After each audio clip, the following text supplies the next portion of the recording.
You ready? I don't know. I think they just. I think they just do it on their own, right?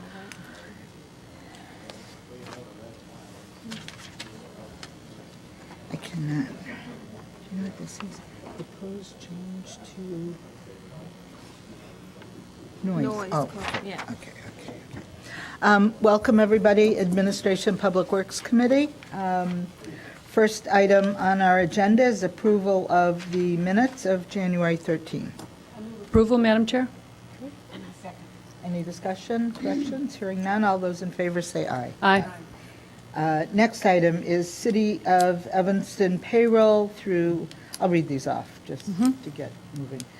January 12, in the amount of $3,024,436.01. Bills through January 28, the amount of $1,299,203.94 through January 27, in the amount of $2,346,065.84. Okay, is there any discussion on the bills? No? Okay, we read them all, all right? Yes, I did. I actually read them at home. And one of the answers resulted in our knowledge that another 2 guns were collected off the street. So all those in favor of recommending these 3 items to the council for approval? Aye. Okay. Any opposed? Alderman Holmes, you want to do 3-1? Yes, ma'am. Approval of professional services agreement with the CTL Group for the 2014 Church Street and Maple Avenue garage inspections. Staff recommends that the City Council authorize the city manager to execute a contract for the 2014 Church and Maple Avenue garage inspections to CTL Group in the amount not to exceed $103,843. Second. Alderman Grover, did you want to have any comments about this? No, I want to thank Mr. Peruz for the additional information he provided today to put these inspections into the context of just a regular, ordinary inspections of these garages that we do in the ordinary course, that these are not extraordinary expenditures, but rather planned maintenance inspections. Right. Okay. So thank you again. Any other comment? Hearing none. All those in favor say aye. Aye. Any opposed? I'll do 3-2. Approval of a contract with Glenbrook Excavating and Concrete for water systems improvement, finished water metering project. Second. Second? Yeah. Any James. discussion? Okay, hearing none. All those in favor say aye. Aye. Any opposed? Okay. Grover? Madam 3-3. Chair, I move approval of A3.3, am I correct? Yes? Elevator inspection services, which is a joint RFP with the Village of Skokie for a 3-year contract term and a budget of $68,425. Is that thing? Second. These are elevator inspections that we charge for, is that correct? You know, these are private and public, all kinds of elevators. Anybody? Okay. Good evening, Madam Chair and members of the committee. Yes, we charge for this. When we do the elevator inspections, and there are plans and all those other things that we also... Yes, they do plan review, biannual inspections for city elevators and and customer elevators.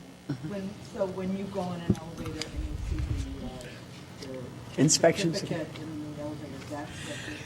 Correct. Alderman Grover. Yeah. Thank you, Madam Chair. One of the interesting aspects to this was that we undertook the RFP with the Village of Skokie. That's what I was gonna say, And too. Malika Sumar and I exchanged some emails today about how can we quantify, if at all possible, how much we save by doing this jointly with the Village of Skokie? This contract produces considerable savings to us over the term of the contract, but as I think Ms. Zumar told me, that it's really hard to figure out how much we save because we've done the shared services agreement with Skokie. The contract itself, those savings speak for themselves. It's just hard to figure out how much is attributed to the joint contract with Skokie for it. That's correct. And I think the big savings actually is going to be in the reduction of staff time for us, which will free up staff to do frontline customer service at the permit desk. That's the idea behind doing the direct billing through EIS, which we currently do right now. We have staff do. Great. And do you think that there was just, by doing this jointly with Skokie, that we were a more competitive bidder for these services? I believe The we... scale of it, Yeah, I believe we got their attention. I think Skokie has about 500 elevators. We're a little over 800. It's hard to say exactly what their bid would have been, but, if Skokie wasn't involved, but it definitely didn't hurt. In the past, did we do our own billing? Yes. We did our own billing, so that's a huge it's relief. $27,000, I That's think, an in that amazing contract relief. was. It's a significant amount of time for one customer service rep at the permit desk. I mean, And we've done joint things with others before and not had these kind of savings. I was really shocked at how much. yeah, I was fascinated by reading it because at the same time I had read an article in the Sun-Times about the watchdog list for 2014 from the Better Business Government Association, yeah. Better Government Association, and they talked about this whole pitch of collaboration and coordination between communities. It had a lot of other things in it, and I thought, oh, we're doing this already. So I mean, it was really great to see. right. And it's not our first time around. We've also done this with Glenview with joint services for inspections, and it's been a big success. Great, thank you Okay. very much. All right. All those in favor of recommend approval of this to the council, say aye. Aye. Any opposed? Next is 3-4. Alderman Holmes. Okay, hold on one second. Approval of temporary staffing agreement with, is that Torilla Incorporated for New World IT implementation support in the amount of $18,600 for 6 months from January 1, 2014 through June 30th, 2014. Second. All right. Hopefully, we'll get this done. All those in favor of recommending this to the council? Aye. Any opposed? All right. Madam Chair, I move 3.5, which is a sole source renewal of our agreement with Motorola for, is this equipment? Service agreement with Motorola for our 911 service center. Second. Alderman Grover, you're on that committee now, is that I am, correct? I am. And for many years now. I know. With Alderman Burris, yeah. Any discussion, and I know we're trying to be consistent and all of our stuff is Motorola, but it has been for a long time, so this is nothing new. Any discussion about the future of Motorola and how, no, Not at the committee, no, but staff may have more information than we do, but just curious. There is better technology, no. Just curious. All right, all those in favor of recommending the agreement of the Motorola agreement with, for the 911 center, say aye. aye. Aye. Any opposed? I move A 3.6, approval of the emergency repair for 3 elevators at the Sherman Parking Garage, not in the amount not to exceed $108,923.49. Second. Yeah. I'm wondering if there's any discussion with the, especially the Sherman Garage, regarding insurance on the part of the condo building. Is there any liability there, any responsibility there at all for this mess? And what about our contract oversight there? I mean, is there any way this could have been avoided? Good evening, Madam Chair. Marty Lyons, Assistant City Manager. Members of the committee, a portion of the amount that's listed here is something that we could have handled earlier in the year. I talked with some of the committee members earlier, and this is written as an emergency purchase. And while we were inspecting and working on this last week, we have in fact reduced the amount down to approximately $67,000 because of the usage of the maintenance contract provision. So at the time, we wanted to have enough of a purchase order to get them working and to get the maintenance folks working and have them start working on the elevators. To answer the question specifically, we had a situation in which the elevator pit filled with water and froze, and so any of the electrical underneath there, once it's in that situation, it's no longer under a maintenance contract. That's not normal wear and tear, so that's more of an act of God type situation where we would need to replace, and all of that is well beyond warranty, and we're self-insured, so we would just be replacing at our cost. What about the Sherman Plaza? If it was, I do not believe, and I'll check, I don't believe that the elevator itself is covered under our sharing agreement. For instance, we have a program coming up to redo some of the surfaces in Sherman Garage, and the condo association does have to share in that cost. I think it's 2016 or 2017. I don't see. Is Ricky around this way? There you are. The 2016 or 2017 for the big expense? 2017. And they, actually, the condominium group wants to come and talk to us about their $1 million portion because of the amount of wear and tear they have compared to the rest of the garage. So there is, in many cases, they are responsible for making payment. When we did some of the work on Church and a few of the other decks about 2.5 years ago, we collected from the church folks, that association. So we do bill and collect for capital maintenance and improvement according to contracts. But they're not going to chip in anything for this. They have their own bank of elevators on the north, on None the, of these elevators.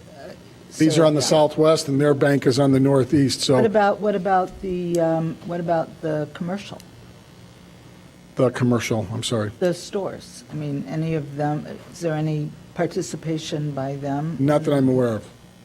I will check. Not in this expense, I'll check on it. All right. Big one. And how are they doing now? We still only have one operational. That's why we received a revised quotation just today. Mr. Voss, as we communicated, is back in town, and we'll be working on that to get it going as quickly as possible. All right. Too bad. Fortunate. All right. All those in favor of recommending this emergency or approving the emergency expenditure, say aye. Aye. Any opposed? Okay. A 3.7, which is approval of the maintenance repair to a single 6-ton truck-mounted hot asphalt patcher in the amount of $22,786.36. And I would second that. Absolutely. And this is to give this piece of equipment 3 to 5 more years of use, which is, I'm assuming, worth it, given That the sounds like it. $80,000 that it would cost to replace this piece. Could somebody from our staff, perhaps our Public Works Director, explain what this truck does? Because I don't think everybody knows. Well, let Jim do that. Okay, let's have Jim do that. A Spalding 6-ton truck mount RMV model year 2003. Good evening, Madam Chair, members of the committee. Jim Mayworm, Assistant Director of Public Works Operations and Maintenance. This is a truck that is designed, when we run out to our asphalt plants, we fill this with 6 to 8 tons worth of asphalt. It actually has heating elements, and it keeps it at temperature, and we bring it back in town and patch with this. So it gives us the ability, either very early in the season or late in the season, to do a lot more asphalt work instead of having the asphalt get cold. So it's actually an attachment that we use on the truck. Right, so is it something where you have to scoop the asphalt off the truck? No, it's automatic. It has a clever That's what I little want you to chute that talk just about. feeds right back down into the hole. It minimizes the amount of labor and effort that goes into having to move the asphalt around, so it's really quite a handy little device. So it's not where you see the 4 or 5 guys with the shovels and no. No, we can actually do it with two. But I mean, it's sort of a do-it-yourself, fill the pothole machine. It's very Absolutely. If we interesting were to see. using it for potholes, we could Yeah. direct it immediately Right. into the pothole and fill it up right there. Very interesting. Alderman Grover? So the same company that manufactures it is really the only company to repair it.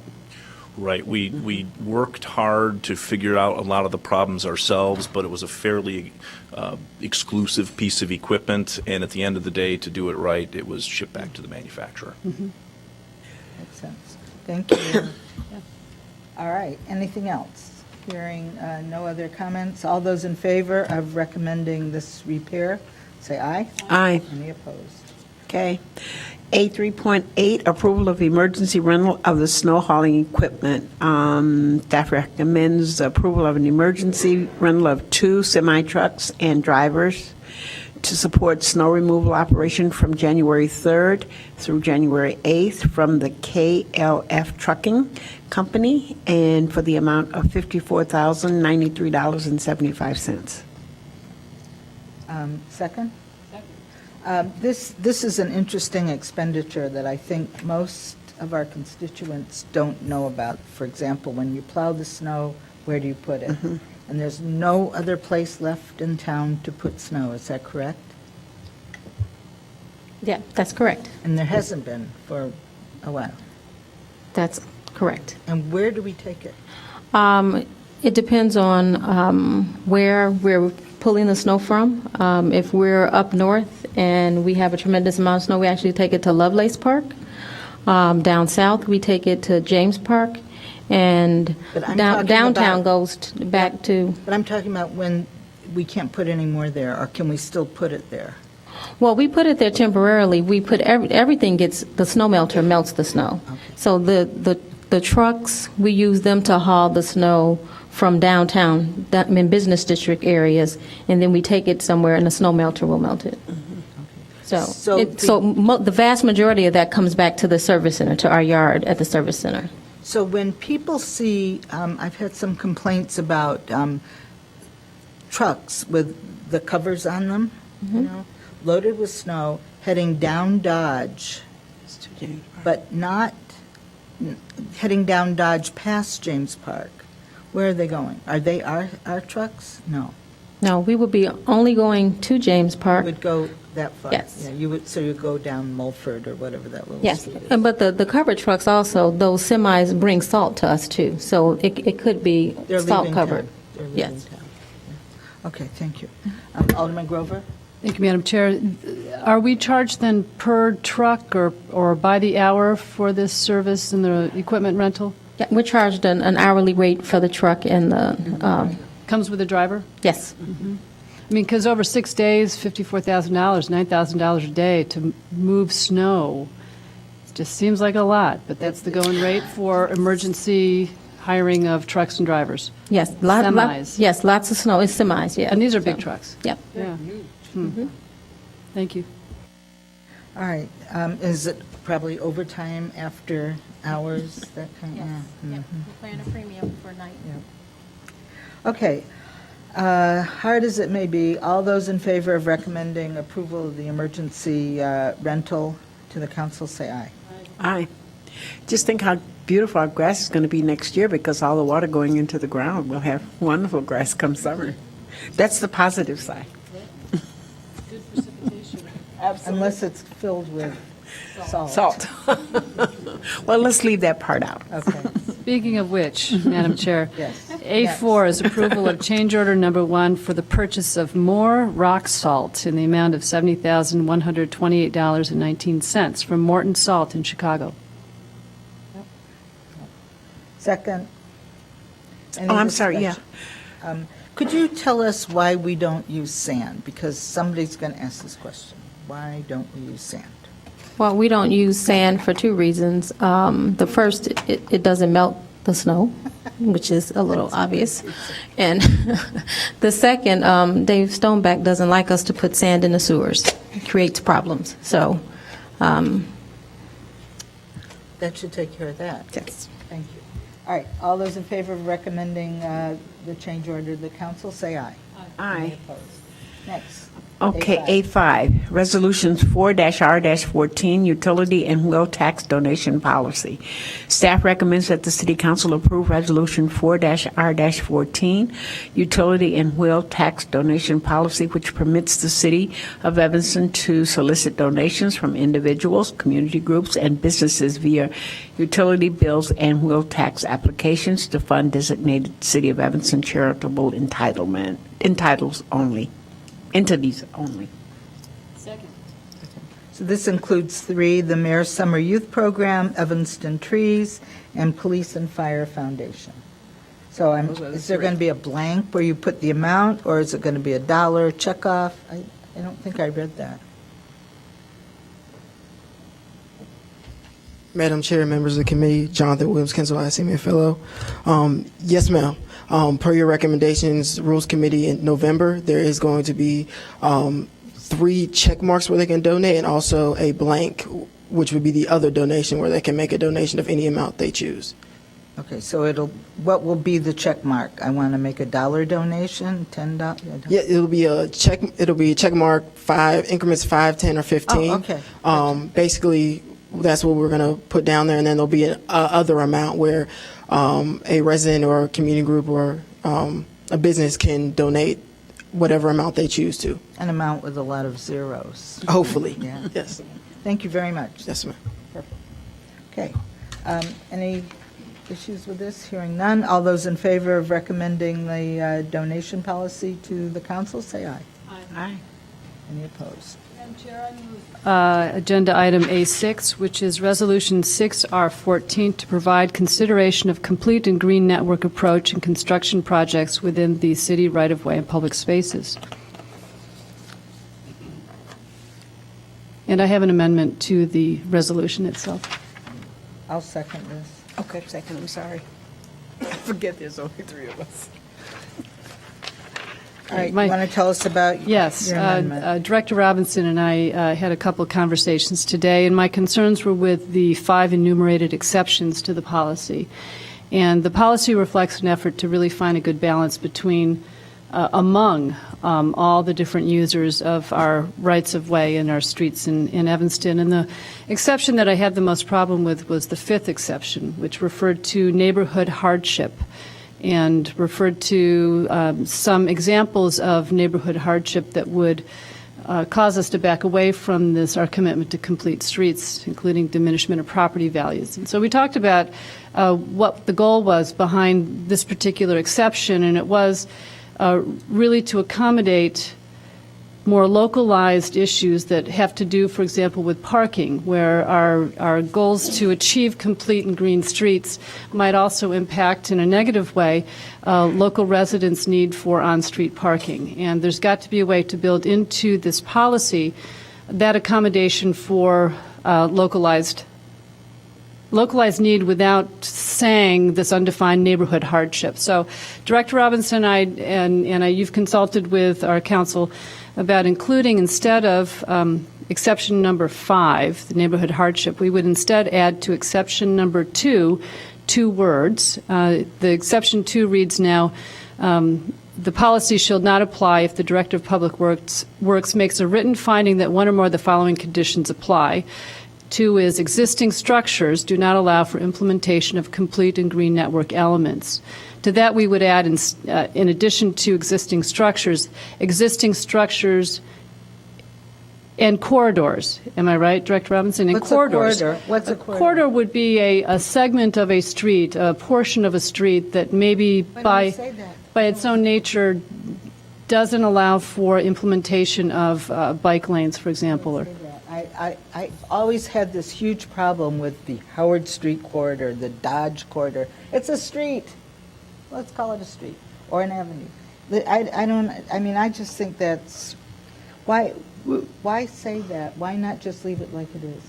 I'm going to defer to the professional technical expertise of how this might be implemented, but either way, I'm fine with. I just was very uncomfortable with the fifth exception and would like to incorporate that idea, but into a different exception and maybe not in such a I mean, I can blatant just way. see zoning board of appeals involved in this. I can just see it.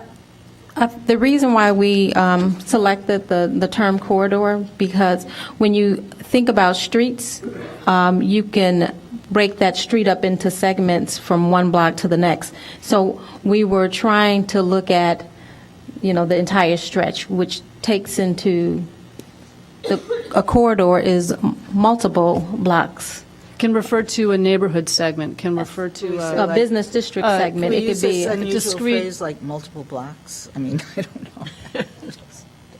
I don't get the chord. I don't even know why we're even messing with the 5 conditions that are here, but So I'll move the amendment to the resolution to take out the fifth exception, but add into the second sentence either existing structures or streets or existing structures or I'm going corridor. to ask you by Yeah. the time we go to council to have it in writing, because I can't Yeah, see we it. can- I can't see it. right now. Sure. in here as we're reading it, yeah. I'm not going to vote for this because I can't see it, but I probably will vote for it when I see it. We'll put in black and white, Okay. yeah.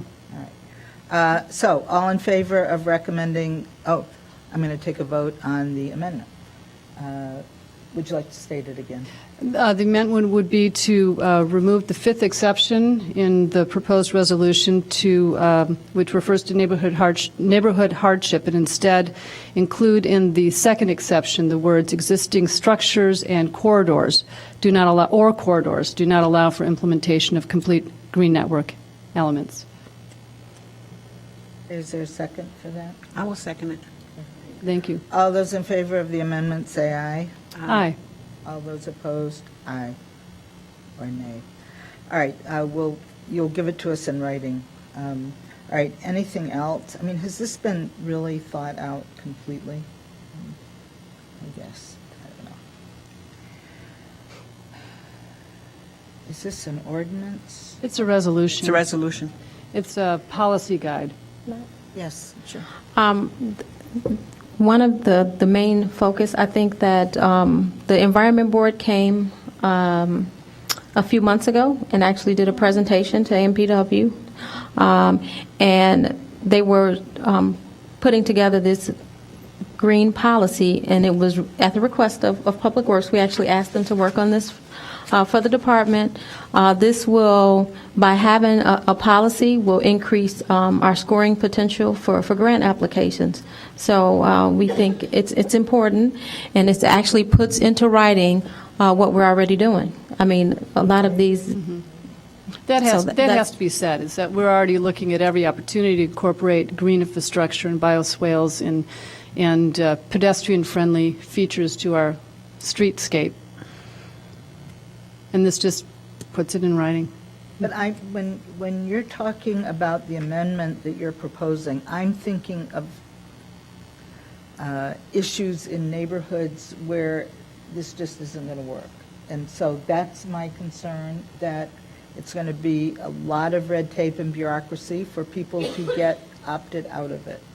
And I think people are really tired of having bike lanes, et cetera, imposed on them. It's hard to get used to. I know over time we're all going to get used to it.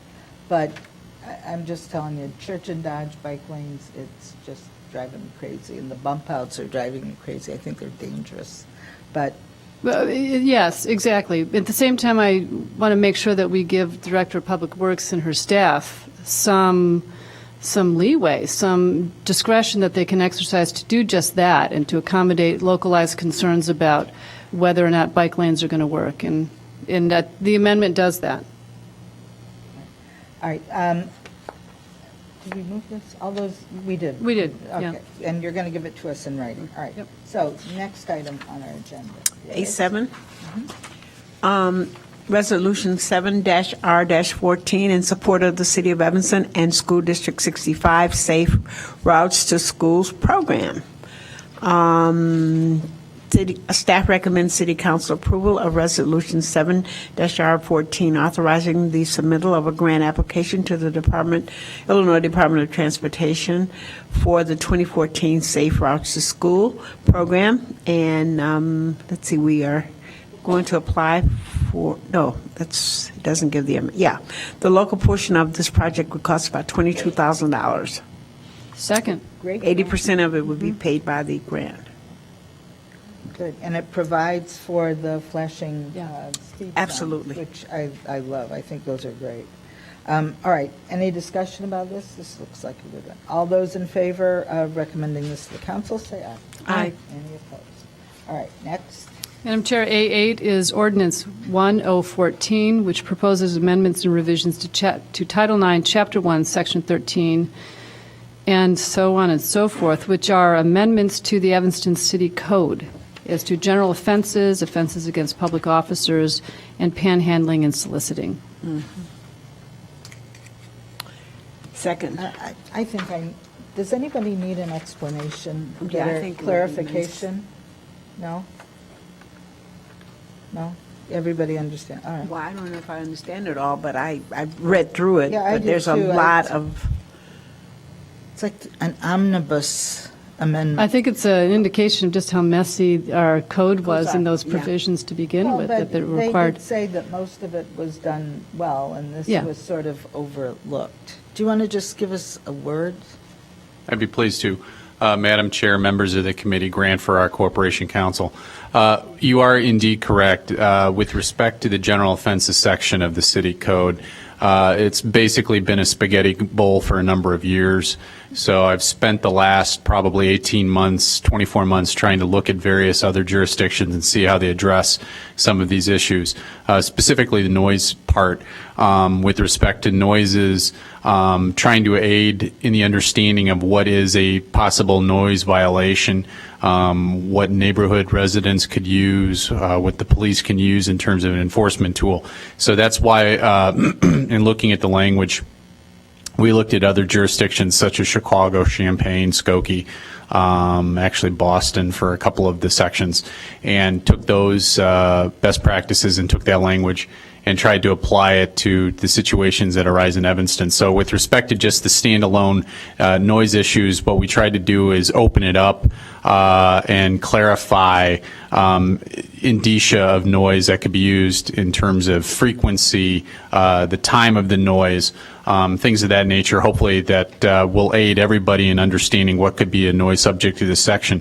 What I did want to point out to the committee and also to council is one of the common issues that arises in the noise complaint is, okay, well, what time? You know, is it at 4 o'clock in the morning? So is that automatically a violation, or is it at 4 o'clock in the afternoon? And hey, man, you know, I'm just playing my guitar and don't bust me.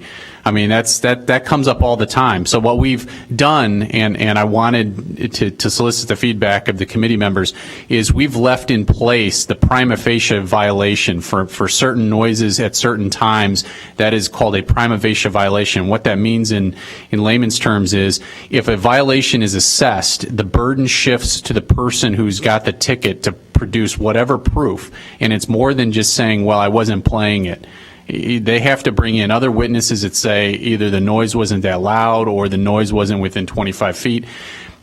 So we've left that in place. But sometimes what happens is folks will be confused and say, well, will a ticket only issue for that specific time in the code? So there's two ways of doing it. There's the approach that is the current approach of just leaving in that noise section and making a prima facie violation, or we could just strip that out and say a noise at any time based upon these standards is considered a violation. And it might be easier. I've heard from a number of residents that have said, well, if somebody's playing their guitar at 4 o'clock in the afternoon, they'll automatically say that they're not going to be ticketed. And sometimes, an enforcing authority may say, well, yeah, you're right. And it can get a little confusing. So I didn't want to make that policy change without soliciting your input and feedback on that. We can strip it down and make it a little leaner, or we can keep that distinction in, which actually does help. If you do get the noise in the middle of the night, a violator has a pretty substantial burden to overcome to get that violation not assessed. And for the rest of the rewrites, certain offenses like flying a model airplane that's been outstripped by technology. There's the spitting on the sidewalks, which I've always had a number of questions and comments thrown at me. Why, when's the last time or the first time we ever did a citation for that? We tried to modernize some of the things there.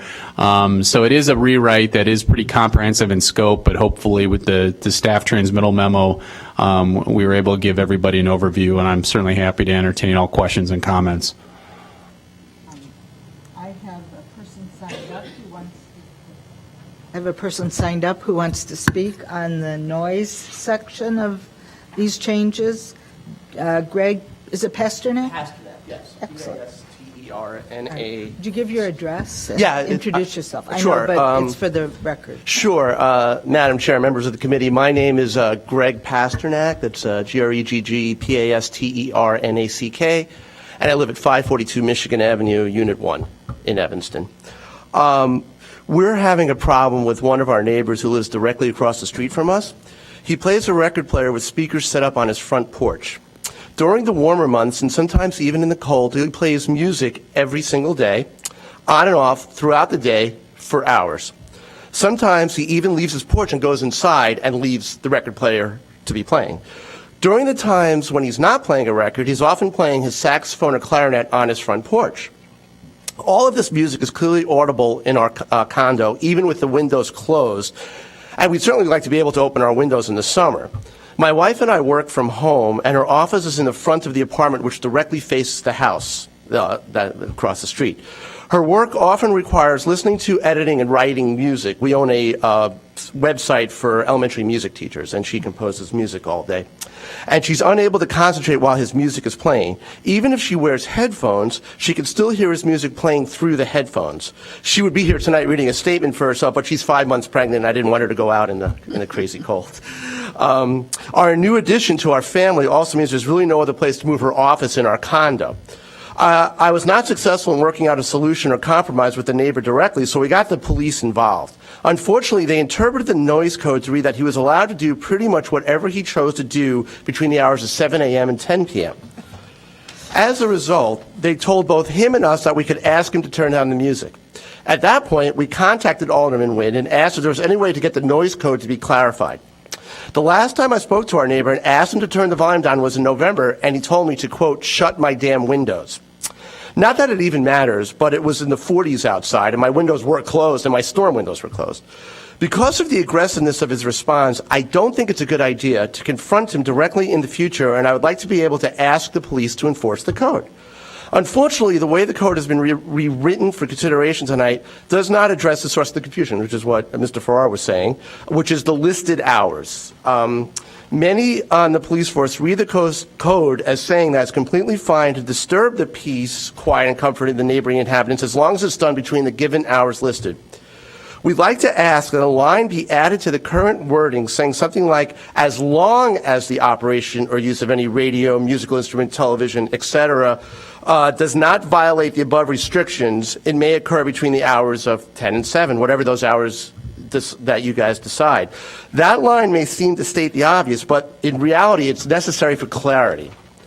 We'd also like to add the word frequency to the list of standards considered when determining whether a violation has occurred.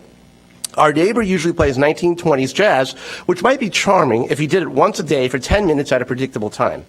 But his playing it for hours on and off throughout the day has created an untenable situation for us and very literally disturbs our peace along with our ability to work. So the frequency is salient in terms of how disturbing it is to us. And thank you for the time and for considering my statement. I can certainly see where that would get old after a couple of days. Yeah. Yes. Alderman Holmes. But isn't there something, Mr. Farrar, in terms of the quality of life for people? Because I know when we have noise violations with the student population on the east side of my ward, even during the day when they're having parties, and neighbors are calling, I thought that there was something like 50 or 75 feet if you can hear that noise, then we know, and it didn't have anything to do with the hours. It was really with the distance and the amount of noise that they were doing. That's the generally understood standard, but that's not currently codified. So what we tried to do is in the prima facie section, we have the 25-foot from the location of the device, but also in the restrictions, it clearly says, and we tried to make it very clear, playing, using, operating, or permitting to be played at any time, and then the listed devices. So any time is clear, and the standard is disturbs peace, quiet, and comfort of the neighboring inhabitants. So that language is drawn, I believe, from the Chicago ordinance, and I think that's pretty clear. I think that's pretty easy to understand, at any time if it disturbs peace, quiet, and comfort. But I do understand Mr. Pasternak's concern, and that has been an issue that has arisen in the past. It may simply be easier just to strip out the time issue on just the standard of the violation, the burden of proof, and just keep it very lean. And that may assist from an enforcement standpoint. But again, that's really a policy determination that I wanted to have the discussion with the committee and the council.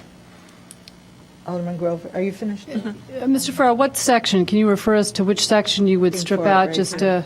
I think what we would do is we would take out the Sunday the text box on page 143 of the packet. We would take that out and essentially take out prima facie violation language, and just make it basically, we would leave in the 25-foot distance requirement from the location of the device, and then just move that up to playing, using, or operating at any time at the first G1 subsection on page 142. It would just condense and collapse a lot of the language. It would take out that text box. Mm-hmm. Okay. It's a I frequent don't- complaint. I don't mind that. Yeah, I think not that's It's a frequent complaint. And yeah. I think what we're all interested in is just that clarity for the residents who are looking to interpret it, but also for our police officers who are tasked with enforcing it. And the clearer it is, the better. There's still some discretion involved there. There is. There is. But it's I think it would more reflect a community standard that it's our noise regulations apply all the time. And what we tried to do in the proposed revisions, this is all completely new language as in terms of the standards to be considered. It's more than it's hopefully giving a tool for both the person who gives the complaint in, the officer who responds to the scene, and then the person who's charged possibly with the violation. All those standards are new and hopefully will assist on a going forward basis for purposes of enforcement. And our administrative law judges. Correct. Who are asked to interpret this Yes. as well. And is this can be enforced by property standards as well as by the police department, or just by the police department? It's typically done by the police department because they can write out the ordinance violation. They have the ticket books. In the case where there may be a mixed issue of a property standards violation and they happen to observe a noise complaint, it wouldn't preclude them from also writing a citation out on a book, on their ticket book. Okay, so this might be of some assistance to you, Greg.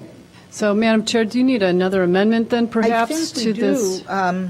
proposed amendment, just to remove the text box time limitations on page Yes, and 143, which This is for introduction only for tonight, introduction. So we it would come can- back again Yes, with can you- this revision? You can do the amendment for us. Absolutely. What we will do is we will do the new version for action next council meeting. We will certainly highlight in the transmittal memo the amendment and reflect that in the body of the proposed ordinance. And a little note maybe about why we're doing it that way. Yes, absolutely. And this will be introduced tonight. So the action on this ordinance will take place in 2 weeks, February 10th.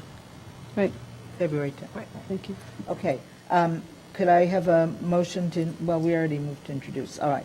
All those in favor of introducing this ordinance tonight with the amendment, say aye. Aye. Any opposed?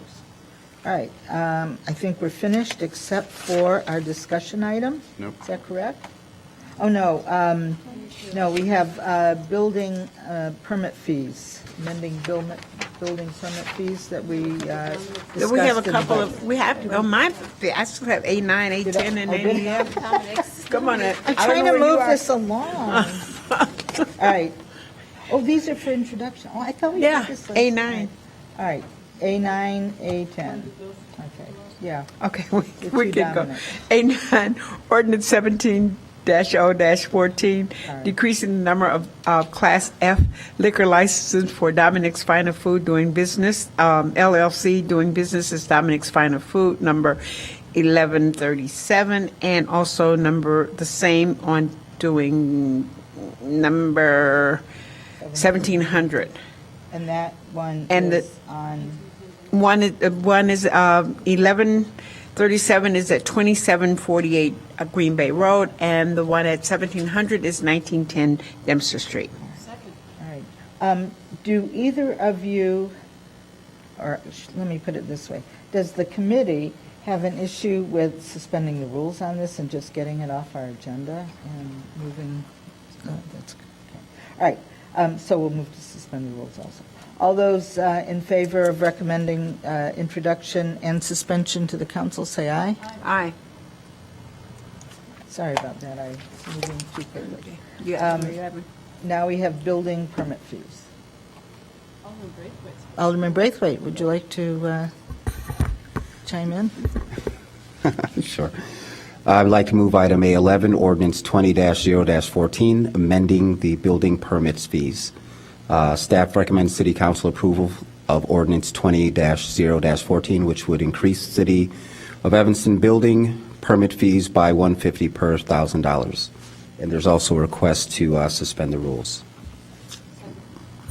And we might want to comment that any construction value of under $20,000 is not affected. There'll be no change in the permit fees. So, all right. All those in favor of recommending introduction and suspension of the rules, say aye. Aye. Aye. Any opposed? Now, we're going to talk about security netting and fencing for parking decks.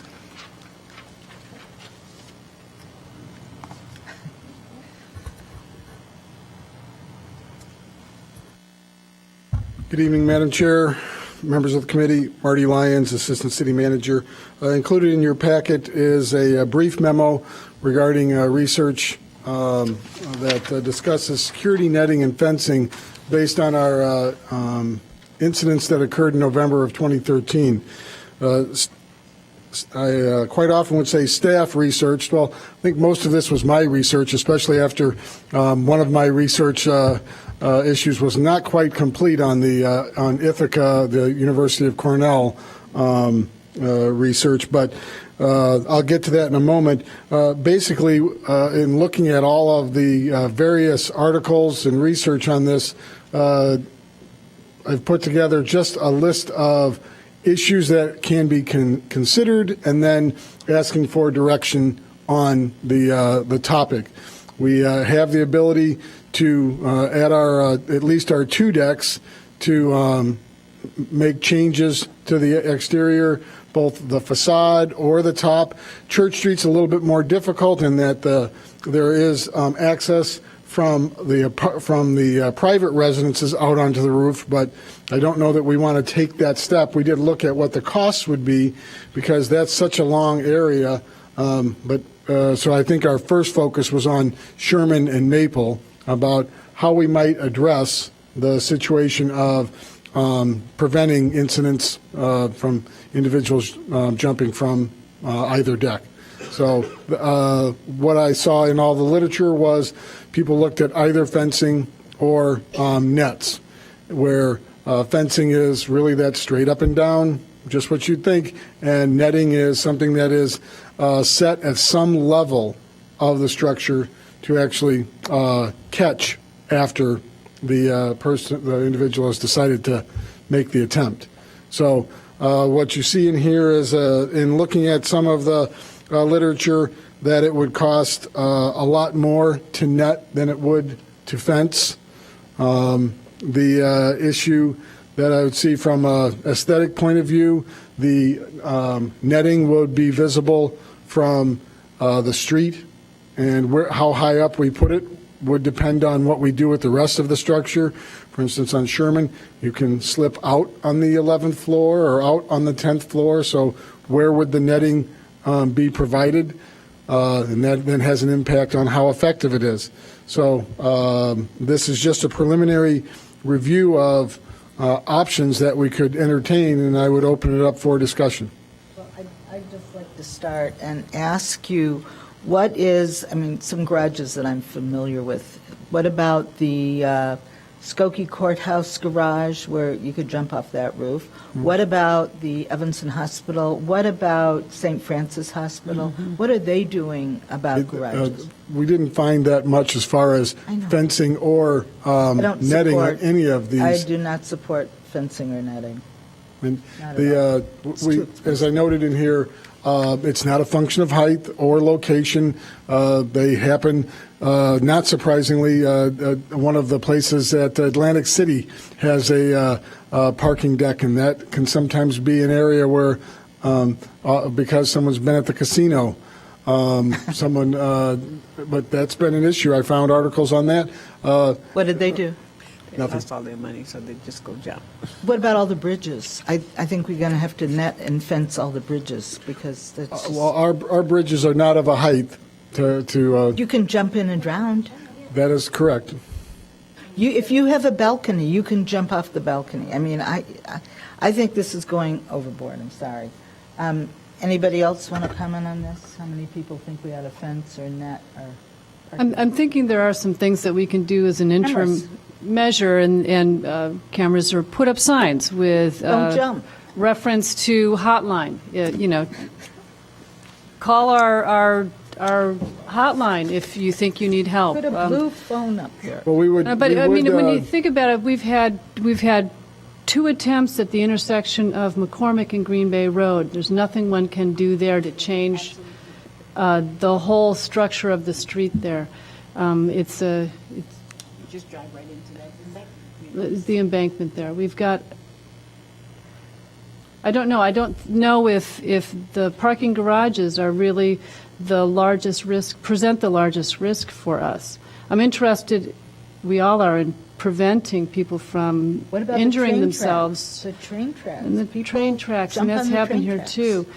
I believe the committee brings up the point that I didn't quite get to, and that is, in looking at the one issue that has the most literature about it was Cornell and Ithaca, community of a size with Evanston, that the amount of community involvement prior to doing anything on a capital basis, years of discussions, lots of signage issues, a lot of work between the university and the city to help prevent the activity at all, not try and keep someone from physically trying, but mentally, that whole program. So we would, I think that is a first step, is to be working with Northwestern and in the community to heighten awareness, and then also work on our signage. And one of the things that there was a very stark article by the National Parking Institute about training your building staff in any of these locations. We actually prevented one that an individual tried to go off the top and was prevented, and then went down a little lower and used that. I think it's definitely worth it to have a conversation with the university about anything that we can do together, or just be aware of what the university itself is doing to reach its students who might be at risk. But weren't they students, or at least They had been associated with the students. university? They had been students. And at the same time, so I like that idea, and I think maybe that's a topic of discussion at our, and you sitting on its off-campus issues. But Well, it could be, but I think anything that we could do in terms of educating the community overall is the approach we should take, rather than fencing or netting. I'm just not going to support either one of those right now, but I think any kind of educational program that we could come up with would be very Do helpful. we know how many suicides do take place within our city limits a year? I did not research it all the way back because. Could we find that out? Yes, we could be, and that is something I did find out when doing some of the research, was they did talk about the difference in suicides because of a structure, or just a suicide in a dormitory room, or where there was a different method. So that again points back to the prevention from the mental standpoint, from the advertising that you're trying to change the state of mind, not just the venue. It's just an anecdote, and it may just be urban myth, but the college where I went, the spring break had always been in March until they tracked that there were a larger number of attempts during February, so they just moved spring break up into February to break up the bleak, cold Michigan winter, and it had a positive effect from what I know. This is 35 years ago, but it's those kind of fixes that get to the root of what's going on with people who are troubled and struggling. And I'm not sure what structural improvements are going to do to prevent Well, when we find attempts. out how many suicides and when they're taking, I mean, if they're all taking place in August, then, changing I mean- spring break is not going to help. Right. So we will research suicides, and there was What's the number? If I well, mean, number that's- and date. So if there's any kind of event that's precipitating something, is there some trigger? That's what they look for quite often. Well, I'm looking more, I mean, that's interesting too, but I'm looking more for, were there 50 suicides and 2 people jumped off a garage? I mean, so what did the others do? Should we focus on, the train tracks maybe? What do you do about that? And then there was the situation at a suburb north of us where they had a whole bunch of copycat attempts among students at train tracks. And it's just a matter of like pushing the reset button on some of these things. Well, it was a nice, Is there very a- detailed report. Do you wish to bring it up at the off-campus committee as well? Just follow-up research? Is that Maybe the- so, and also I think we should Yeah, have a yeah. conversation with the mental health Yeah, people. I yeah. think with the mental health board What they people, I think, think we yeah. should talk with them. I really do, to find out what we could do there. Well, let's find out how many suicides are. We will follow up with that information. I really think if it's almost epidemic proportions, then we ought to address it. Right. If it's, if they're all university-related, then we ought to encourage the university to address it, if they're willing to admit what is really going on. We will come back with the information. Yeah. Thank you. But thank you. Thank you. All right, anything else? No? Move to adjourn? Yeah. And you want to announce that planning and development will start at 7:15? 7:15?